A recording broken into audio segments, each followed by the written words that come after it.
muhaajiriinta ay ku haystaan magasayaasha ku haystaan bay isugu yihiin marka dad meeshaas ku sugnaa ayaa waxay sameeyeen ninkii magasaha liibyaanka oo dhibka iyo cadaadinta iyo ka badiyey iyo dilka ayay intay qabteen ayay dileen markay dileenna kada jirkiis kamid intay jareen bay afka u geliyeen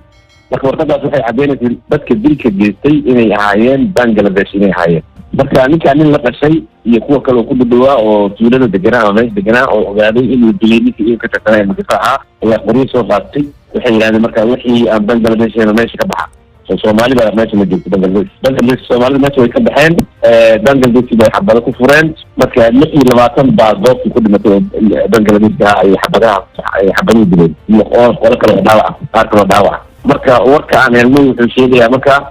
laba Soomaali oo Bangladesh ka agdawaa inay xabado ku dhaceen mid kamid waa dhintay ninka dhintay magaciisa waxaa la dhihi jiray Allah yarxamo waxaa la dhihi jiray sida warka ku helnay Bukhari Ahmed Nasir wuxuuna ahaa reer Jigjiga Soomaalida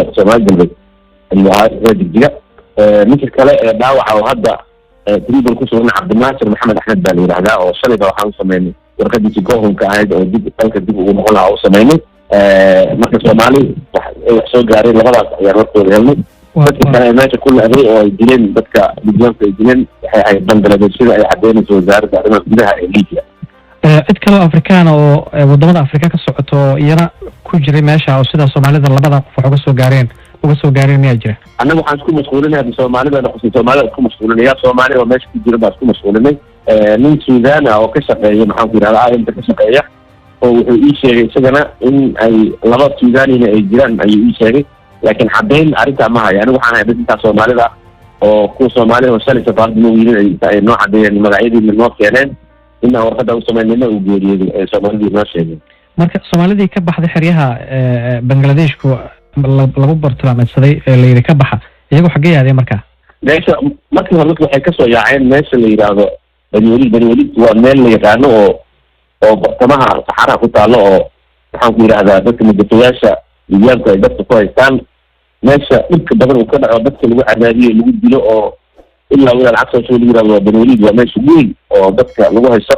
marka dadkan markoodii hore Bani ay ka soo yaaceen markii ka soo yaaceen ayaa meeshan dambe dhexda lagu qabsaday oo kuwa dhibkan ay wadax marayeen marka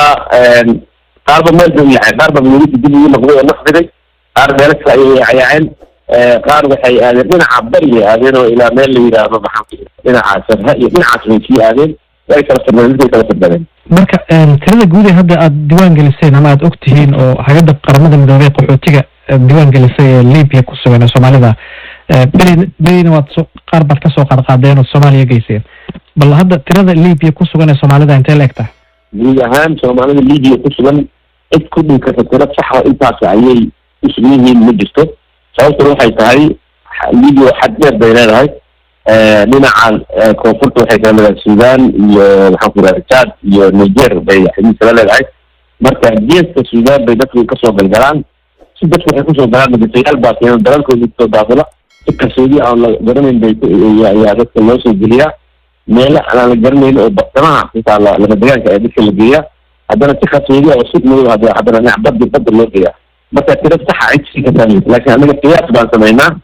marka kuwan aan ku atridin qarni meelaha wixii aan maqalnay iyo wareejiyada aan sameynay iyo yaan sidii geynaa waxaan qiyaasaynaa Soomaalida Liibiya ku sugan in ayna ka yareen 2500 ka yareen baan qiyaasaynaa marka inta xiriirka joogtada leh ee safaaradda la soo xiriirtaa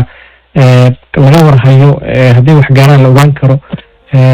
gargaar loo fidin karo intee la egtahay tirada inta xiriirkaa samaysa oo dad xurun Soomaaliya oo la soo xiriiri kara waxaa jira kuwa soo inta badan safaaraddu waxay ogaan kartaa inta soo gaarta Tripoli iyo hareeraheeda meelaha ku dhow